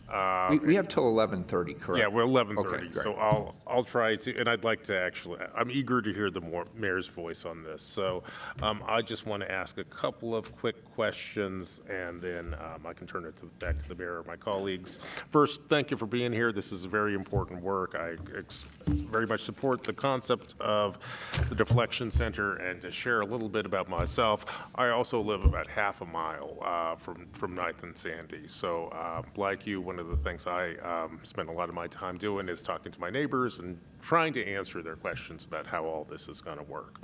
And I want to take a moment to just share some of those questions that I'm hearing from neighbors and just give you a chance to answer. And our folks hopefully can tune into this and learn from this. So we're going to set this up almost immediately. There will likely be some implementation problems or issues here. If you live nearby and you're impacted by livability issues that may emerge here, who do you call? So I don't have the protocols right in front of me, but we can share the kind of draft framework that we've put together with the neighbors that includes some of that information. What is important is that there will absolutely be you can call Turk House. Turk House will have the ability to escalate to other within county staff, but there will be one number for the neighborhood to be able to reach out to and lodge any concerns. Okay, I'm glad to hear that. I think today's the 27th. This thing is supposed to be up and running on September 1st. I hope we can get that number out to folks in this space, because they have a lot of, there's some anxiety there. And I'll tell you, one of the reasons why there's some anxiety is because at a certain level, if you just listen to the conversations we're having today, I think folks in Buckman are looking at this, and it seems like, I think what they're hearing, or some people are hearing, that we're basically picking up people who are using drugs in, let's say, Old Town and driving them to 9th and Sandy, having them fill out a bunch of paperwork and kind of leaving them there. Can you tell me, how do I respond to concerns like that? To your first point, really briefly before I jump into that, I want to, one of the things about the delay in opening the center is that it does give us some more time to work with the neighbors on some of those protocols. So when we announced that delay, I guess a week and a half ago now, we've worked with the neighbors on kind of a new timeline. So I just want to emphasize that folks won't be there at the center on the 1st, so neighbors have a little bit more time to work with us on some of those pieces. I think what is really important about Deflection, and I know I sound like a broken record, but is that connection and that bridge between those two systems. So making sure people are being connected to somebody who can help them on their path. And that is what the center is offering. So I think if I were to, when I do respond, I have lots of these conversations with the neighbors as well. I also live half a mile away and walk by it frequently. I think what the goal is that this is a place where people can get connected to help, where they can get their needs met, where they can get a peer who's going to follow up with them long after they're at this facility, and that this is really about asking someone what they need and how we can get it for them and connecting them to services. I think in my conversations with neighbors, I hear the concerns, absolutely, and I hear all of them saying they want our neighbors to get help and they want our community to be better. And so I think trying to emphasize with folks what the value of this center is and how it is that we're going to really connect people to our broader system. I appreciate the vision, but you and I both live in the neighborhood. I believe we had a homicide there kind of a week and a half ago. I'll tell you, I was out in that neighborhood probably 27 hours ago. There was someone just flat out sleeping in the street at, I think, 8:30 in the morning or so. So there's a lot of concerns that we're not just kind of shuffling some human tragedy from one corner of the city to another corner of the city. Another concern that I hear about an awful lot is, there are some houseless camps that are directly very close to this facility, maybe even adjacent to it. I know I'm hearing neighbors talk to me about the concern that folks are gonna, check in at the Deflection Center and then go, frankly, party at the houseless camp next door. Have you done what are you doing to kind of manage the houseless camps in the neighborhood, and what are the probabilities of that stuff happening? So one thing that the health department and our partners want to do, to support the neighborhood, and to that point, not just thinking about the Deflection Center, but the neighborhood more broadly, is just expand outreach. We can get more peers, more care coordinators, be working with those folks who are in the houseless camps. Obviously, it's not the county's purview to be moving those folks, but really just expanding that outreach, right, and engagement and working with them like we do in other neighborhoods. And a lot of this is the more we interact with individuals, the better chance that we have to move them along in their recovery process. So I guess what I'm saying is we're committed to making sure that we're wrapping around the neighborhood, and there's mobile services that can come in. There's things of that nature that we can make sure that we're providing. Looks and like I was Calvary's. just going to reference our conversations that have happened with Sky, and then she appeared, so this is perfect. Hi, Mayor and Commissioners. Sky Brocker-Knapp, Director of Portland Solutions. So I just wanted to reference specifically, we are talking to Alicia and Hayden in the chair's office about how Portland Solutions can work in that surrounding area. We already work heavily in that area. We're very aware of that location and the surrounding neighborhood. I would say one pain point that we are discussing is there's a private property that's very close that you might be aware of, where I think a lot of neighbors have seen a lot of homeless camping. We do not remove camps on private property, so we will need to work with that property owner. We've already been doing the research necessary to try to get that individual to work with us. They would have to trespass folks using police support, which we're happy to provide, but we have to get the okay from them from a legal perspective. So that's one thing we're working on, but again, we will be engaging with the team on outreach and then also doing removal services in the area. So we'll be very focused. Great. Well, I think managing that space is going to be important for the success of this program. A couple of quick questions, and I'll turn it back to the mayor. What's our public reporting look like on this? So, for example, I very much hope that there's a dashboard that's updated at least on a monthly basis for this. Is that part of the plan? We, I have not yet heard if we're officially doing a dashboard, but we have a commitment to evaluate the data and have a kind of process where we are looking at the program and its effectiveness and how to improve it every 30 days. And part of that is with the leadership team. And I actually tomorrow am going to discuss with them how to make sure that data and information is public as well. Okay. Well, I'll just say it would help facilitate and build trust, I think, across the river if we did have a public-facing dashboard so that we could all agree, or we could all see the numbers. And it's not just about the city and the county working together. It's also, I think, about people living in the neighborhood, kind of seeing the good work that you're doing. And let me ask one more question. And actually, this is going to focus more on, towards the mayor's staff, and maybe even the mayor himself. In your presentation, you present a model that sort of does deflection, but it seems like over time your model evolves, so it does a little bit of deflection and more sobering over time. I'll tell you, on this side of the river, folks at the city, I think universally support the concept of deflection, and frankly, we feel a real sense of urgency about the need for sobering. Frankly, today I think this is the first time I've kind of heard about a real hybrid model, and I think I'd like to ask the mayor or Stephanie or Sky, whoever's prepared to answer this question, is the hybrid model that we seem to be evolving and growing out here addressing our sobering problem, or is this kind of a separate conversation that's happening? I can take a stab, Commissioner Maps. I think the hybrid model has always been sort of on the table, but I think, as Alicia said, the center, the drop-off center, has really been the focus for us and for PPB. For Gresham and folks who would not benefit necessarily from the time spent driving to a deflection center, they've always been talking about doing mobile deflection, but the pivot to mobile is a newer conversation just for.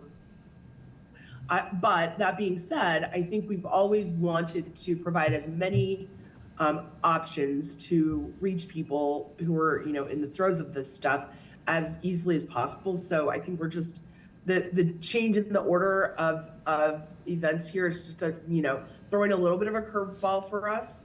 I think on the whole, it is good to have both. But the thing that's important to keep separate is that deflection and the law enforcement role in deflection is very small, and it's a discrete universe of people, versus the larger kind of long-term conversation about sobering and stabilization and the people who are in the most acute needs. And so I think we're having these conversations together because there's a clearly relationship there, but the deflection piece of this is a small piece of that larger conversation. If that makes any sense. And I did also just want to comment, Commissioner Maps, on your data question. Yeah. And I wonder if Alicia might be able to say a few words about the CJC data requirements and the reporting that's required under the statute. Yeah, thank you, Stephanie. So the CJC is tracking statewide data and partnership with OHSU on collecting that data. So why I didn't jump in, because I'm not 100% sure it's a public dashboard available all the time, or if it's just going to be released at some stage, but I can get that answer for you. But the OHSU, and this is what Mark referenced earlier, that will be ready on October 1st, that kind of data collection system. So they are still developing what the final requirements are, but that'll be both about our program here, but also all the counties that have programs across the state. Leading up to the CJC, will be creating a best practices document that analyzes all of the different programs and the outcomes and makes a recommendation about what is the best approach to a deflection program. So I think there will be good statewide data and information available in the next year as well. Well, I'm glad to hear that, but especially on this side of the river, if the folks who sit in these chairs don't have access to the data, it doesn't help us out a whole lot. So I'm glad you're collecting it, and I sure hope that we share it not just with folks at the county, but also elected officials, and I think most importantly for the people of Portland and frankly the people who live in that neighborhood, because this is going to be an ongoing conversation. I'll just quickly wrap up, I really appreciate staff's clarification about the different lanes and goals around deflection and sobering. Frankly, one of the things I'm pondering today is the kind of hybrid approach that the county seems to be proposing for this particular facility. I think it might actually make it a little bit more difficult to sell it to the neighborhood as this becomes a more institutionalized treatment facility place, although I hear it both ways. And certainly I want every Portlander to know that we desperately need more treatment beds. I'm not quite sure if this is exactly the right facility for that, especially since it's here for 2 years, but that's a conversation that we can and will have over the coming months. And with that, Mr. Mayor, why don't I turn it back to you, since I know what's going on. Good. Thank you, Commissioner. And first of all, Alicia and Mark, I greatly appreciate your being here today. And Alicia, I've heard many, many good things about your cat herding skills. The feedback I get on you is very positive. And I realize you've jumped into one of the most difficult scenarios voluntarily. And so first off, I'm not sure what you were thinking. And second of all, thank you for your leadership. So I have a couple of questions, and then I want to put some of my thoughts on the record as well. So first of all, could you very clearly for me describe what constitutes engagement with a referral service from somebody? What does that mean, engagement? When have they met that threshold? So the way the leadership team discussed it, as we talked about it, was that they take a step, that there is a connection with that referral. So I think one of the goals is that it is left broad to what the person's individual care coordination plan is. As the legislation outlines about what the goals of deflection is, it connects people to housing, to shelter, to primary care, to treatment and SUD care. And so as Mark described the process, part of the care coordination plan will be identifying this is the step you have to take to engage, and that it will be a step towards one of the service providers. Okay, so if I am handed a card for a service provider, I have 30 days to contact that service provider, and is the action of merely connecting or calling that service provider, have I met the threshold of engagement? I think it would be initiating that service within 30 days. So not necessarily completing it, right? Because the service might need to be a 2-week or 3, it depends on what the service would be. It could be that some individual needed shelter and we got them into a shelter bed, and that was the referral that we prioritized for a positive outcome. And so they could be done relatively quick. There could be someone else who needed some sort of longer-term treatment service, and maybe they had to wait 2 weeks for a bed to open, and then they engaged within that month and maybe weren't completed. Does that make sense? So it's really initiation of that service. Engagement is actually they are into the service as opposed to they just return the phone call. Yeah, it would be initiating. Okay, service. and they have 30 days to do that. And if during that 30 days they reoffend, what happens? The conversations that we've been having with law enforcement is that the 30 days is a pending deflection, so that individual is still eligible for deflection. If at the 30-day mark they have not completed, then they are ineligible for deflection. And the next time law enforcement comes across them, they can be arrested. Okay, so they're disqualified, basically. They're disqualified for the next 30 days. Got it. Well, wait, no. No? Can I clarify? So Mayor, if they are still within the 30 days and so they still have time to complete that deflection and they reoffend, they're still eligible again. But I think what that would look like is they have to go through all those same steps again, and probably their care coordinator is going to add a new requirement for that deflection. They're escalating. Right? And if they don't complete those, then they would be ineligible the next time. But I think when we're talking about trying to leverage these, the leadership team really talked about that actually being kind of consistent with what we need in terms of building that relationship and trying to help people get toward, successful treatment, which is different from successful deflection. So they would be able to continue to engage as long as they're still within those deadlines and they've still engaged, done the screening again, done all of the, signed the release, they're working with a care coordinator, they're still going to be eligible. Okay. All right, thank you for that clarification. So if I understood the presentation, in Q2, you will have deflection with sobering. Will the sobering be at that facility? And who will be providing those services? Do we know? Turk House will be Turk House providing that can as well. So they're going to provide those operate the sobering entire services. facility. Yeah. Great. Okay, good. I'm glad to hear that. And you gave a fairly positive outlook on staffing. You indicated that there's some temporary staffing you could use or interim staffing. So staffing is no longer a problem. Is that a fair statement or no? I think that we have, Turk House did a great job, especially like in the push here to the end to really bring on as many folks as they could. I think it's important to note, I want to give them a lot of credit because they were willing to step up and come in and operate this facility. We've only had them under contract for about a month, and so the amount of headway they've been able to make during that time is pretty incredible. So I just want to state that and state how positive their work's been and how great it's been working with them. They have hired, last time I checked, I believe they've hired all the nurses that they would need. I need to double check, and we can follow up with the details on where we're at in staffing if you want. But yes, we're moving the dial. Last time I checked, we still had some gaps on like the peer side, care coordinator side, but that's where the county and our partners can help fill those gaps. That's what I was saying earlier. We have some contingency staffing plans, so once we get our nurses on board. And I'm backing into, I guess, my real concern.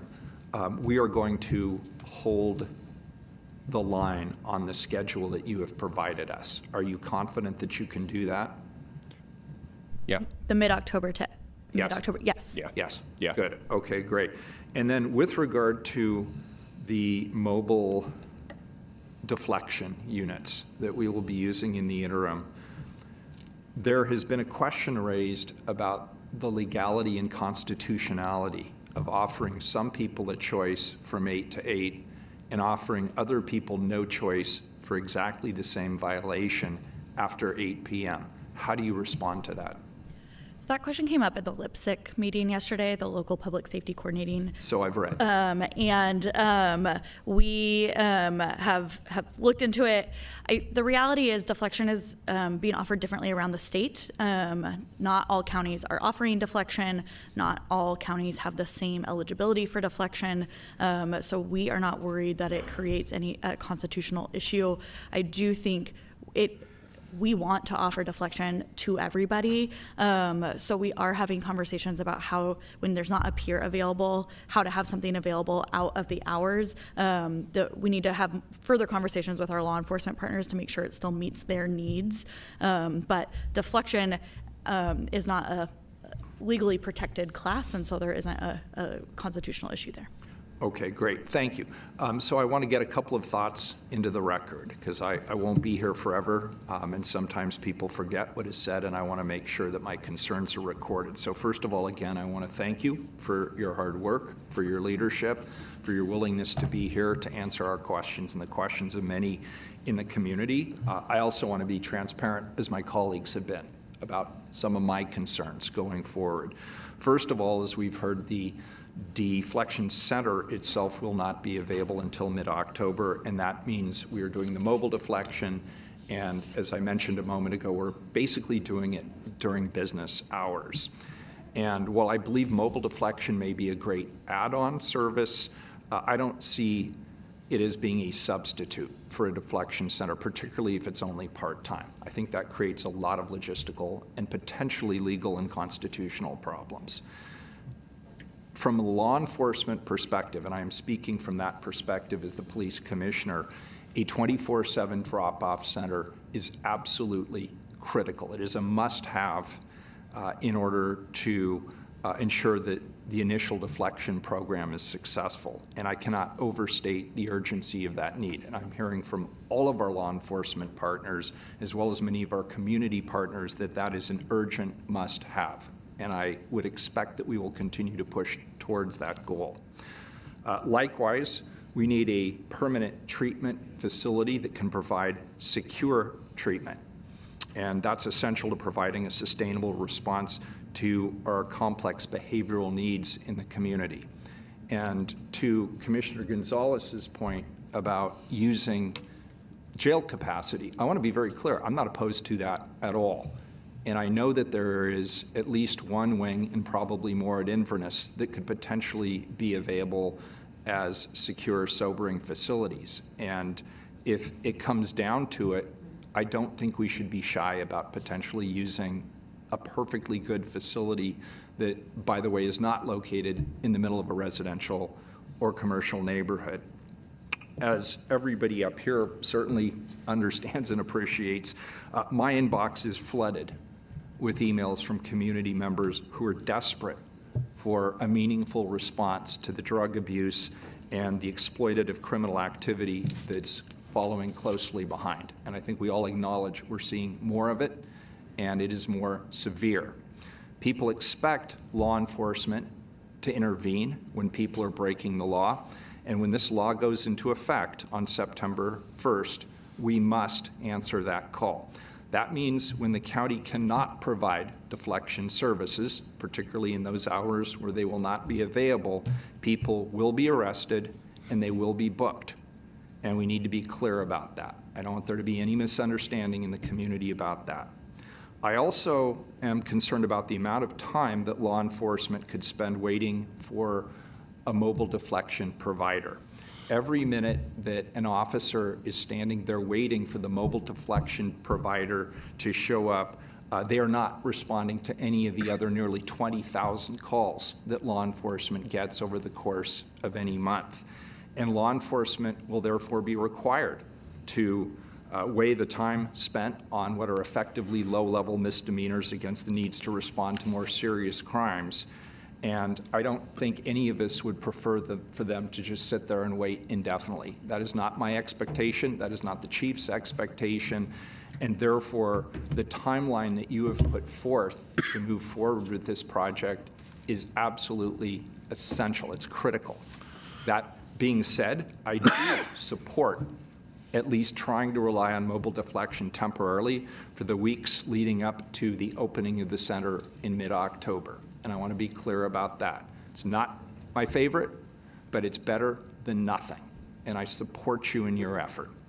However, if we do not have a deflection center to take people to within the timelines that we have discussed today, I will immediately reevaluate the city's role in the county's deflection program going forward. I want to be very clear about that today. Thank you. Commissioner Ryan, back to you. Okay. Thank you, Mayor.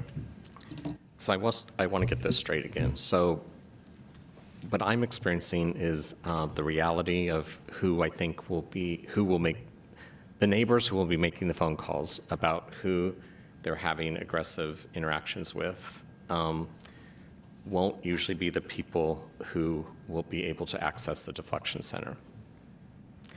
And so my concern is that then they will be arrested and then they will be booked and they won't have an opportunity to have the agency to then access those deflection centers. The withdrawal period with the poisonous drugs on our streets today it's very grim. We all know this. And we are all trying to figure out what that means. It's been hard on the medical establishment, behavioral health specialist. So my point is, will they have a chance to then, when they're in withdrawal, perhaps in jail, which we hope is getting equipped to handle those cases, will they have an opportunity then to have a second chance to go to the deflection center when they actually could have the capacity and agency to answer that question? At this time, as we are discussing possibilities of offering deflection outside of when a peer is able to come in person, we're looking at some options that might involve a second chance. Those conversations haven't yet fully happened with our law enforcement partners and others, but after the lipstick meeting yesterday, the judge has some ideas, so we're discussing those. But I also will say that in House Bill 4002, that is set up as part of the conditional discharge system. So the bill set up, it is post-arrest and after that process, but there is an additional opportunity to be connected. You're now in the criminal justice system with DCJ, but there are, the House Bill 4002 sets up multiple off-ramps to try to connect people with treatment and services. So deflection is just the first of many. Because currently it's only those who say they want to go to the deflection center, have enough capacity, agency, they're not high out of their mind, they're the ones that this is focused on. And I would ask, actually, Commander Simon, what percentage of the population do you think that is that first responders are connecting with on the streets when they get these calls? I think there is an avenue for deflection on a street level basis for officers. I think the path is relatively narrow based on calls for service, because typically our calls for service are much more the acute level incidents that either require a hospital visit or involve some person-to-person crime or some other criminal element to it. But I do think there's a path that there are some services that some of our teams, specifically our bike team downtown, could utilize the deflection center and the path that's been laid out. Okay, so I think what I heard from you is that there is a need for this, of course, but there's also status quo, as when you were having the dialogue with Commissioner Rubio about going to hospitals, going to jail. The usual status quo is what's in operation. And that's the majority of how these calls would still be handled. Yes, sir. Okay, just want to make sure that's out there. Commissioner, could Yeah. I just add, there's a couple other pieces that I think are important. So the Unity, there's 9 beds at the Unity Center for Behavioral Health that law enforcement can drop off folks at who are kind of higher acuity. And then also for folks who are already booked into jail or in the criminal justice system, we're looking at expanding the behavioral health unit's SCT program, so the service coordination team, and using some opioid settlement dollars to actually expand that team, including some law enforcement support. So I just wanted to put those pieces on the table for maybe that back end folks who may not be eligible for deflection or in that program, but actually still wanting to engage in services or treatment. So we're looking at those as well. I've had conversations with the former DA about the conversations that you were having that was mentioned by Commissioner Gonzalez and Mayor Wheeler about the utilization of unused correction facilities that could be repurposed. We all know the big crime was that elected officials closed the sobering center in 2019. Let's just admit that we made a mistake. I wasn't here yet, but I certainly hope that if I was, we wouldn't have done that. And the issue was that the staff didn't feel safe. So what are we doing to make sure the staff will feel safe? Because as was said earlier, we built sobering stations on people who had alcohol withdrawal, and then it went to many other drugs, and now it's the type of drugs that are causing the most aggressive reactions and withdrawal that we've ever seen. So it's even less safe today than it was in 2019. So there's a lack of reality that I'm experiencing when I listen to what the problem was in 2019, and if government listened to what the problem was, and are we going to repeat that same mistake in 2024, or now you're saying it might take until 2025? So what I would say is that, yeah, what you're saying is all accurate. Thank you. And so I appreciate that. What I would say is that's why we have, in the temporary facility, will be able to handle a certain level of acuity, right? I think when we're getting into people who may be in meth psychosis or some other higher level of acuity, which is some of what I think you're hinting at, as we're looking at the long-term phase 3 facility, that's something that we're really focusing on to ensure that we actually will be able to accept that level of acuity into that longer-term facility. Part of the reason that needs to happen with that is this facility is only you can only be here for up to 24 hours in the temporary facility. We'll have the capacity to have people over 24 hours at the permanent facility. So I know 2026 is a long way away, but we're building towards helping fix that part of the system, or at least provide some capacity in the part of the system that you're describing. And I understand kind of where you're coming at now with the temporary facility, but it's a step in that direction. And it will give us another off-ramp to support folks. I want to give my colleagues a chance, but thank you. And that gets at my point that I can't see if the county and the city are on the same page about what the actual problem is. And you started to get to the more grim reality of what we're dealing with. It's scary. And we need to have some urgency about it. But I have to tell you, I leave this session just not a lot of confidence knowing what success looks like. Like, I haven't heard what success looks like when this opens. And I can't see anything being successful without a sobering station. And I'm not hearing any agility on how we can work with current facilities we have and current structures we have to get the sobering station up yesterday. So I'm disappointed that I'm not hearing the urgency of the problem and the reality of the problem, and then not hearing what the definition of success looks like when this opens. And that's not your fault. You've been working your tail off on this, but as leaders, we need to keep asking those questions, because we all get the same emails that the mayor's talking about for years. Thank you. Thank you, Commissioner Rubio. Thank you, Commissioner Gonzalez. Thanks. And we're running just a little over, just so people know time I'll hurry, frame. yes. Okay, thank you. I want to start by just thanking you for being here and taking all our questions. You can tell the intensity behind our questions and the urgency. So thank you for taking them and listening to them, and we're doing our job by raising the concerns of the community. And also, I want to be frank, I still have some questions about the model and implementation of this work, and especially how it will affect the surrounding community, also how it will affect the Portland Police Bureau and the SOPs they already have established, how we can be assured that the following phases will actually be on track for implementation, given the changing developments in the plan. But I'm hopeful that the plan will reflect our ultimate goals of sobering and stabilization and also recovery, but also the need to hold folks accountable. And in doing this, we have to actually build trust with the public by making sure that we meet the deadline, or that you meet the deadline, and with transparency and results, so that everybody understands equally the process, everybody has a chance to weigh in where needed, and as you stated, will lead to the long-term system change that we all ultimately want. It's also worth stating again, for the record, I support everything the mayor said, but also just about how much the open drug use is still affecting all parts of our communities and our businesses and neighborhoods, and those who are trying to get out of the depths of addiction, and all the folks who want to be able just to be in their city and go to work, go to school. And we all know this continues to impact small and local businesses, especially, and also current and potential employees, and that's important for us to recognize as well. And I'm hopeful that this project gets launched as intended, and I also truly hope that we see the progress on the project, and ultimately that we see that decline in drug use, open drug use in particular in our city. For me, I also would have liked to have had the ability to engage with Turk House. I hope we get that opportunity soon.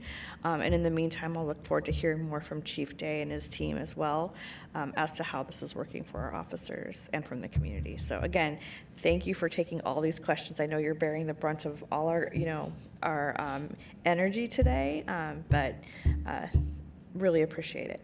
Thank you. And doing a great job, by the way. Commissioner Gonzalez.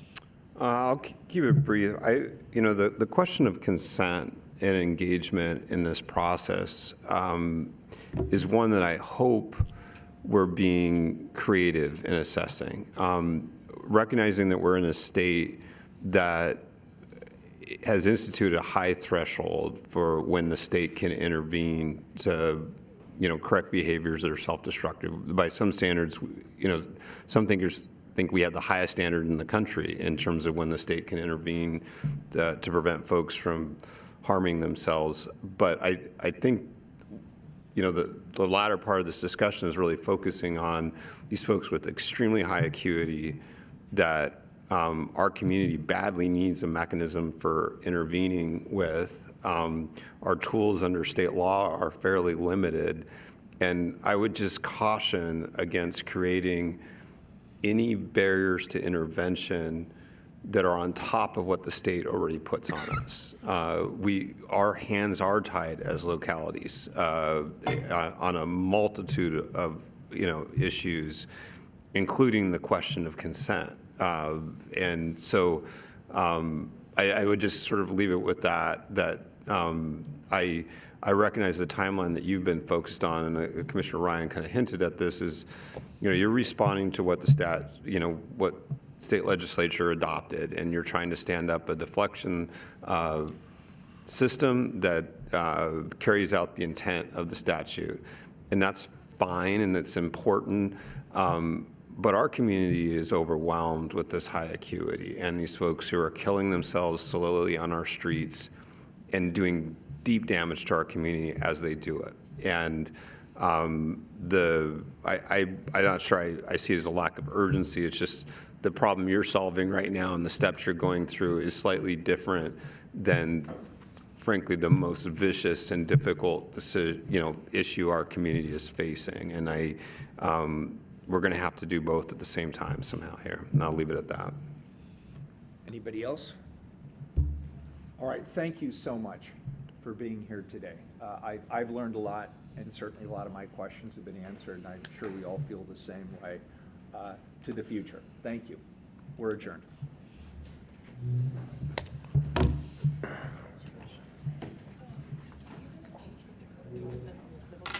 Work that he's doing for this.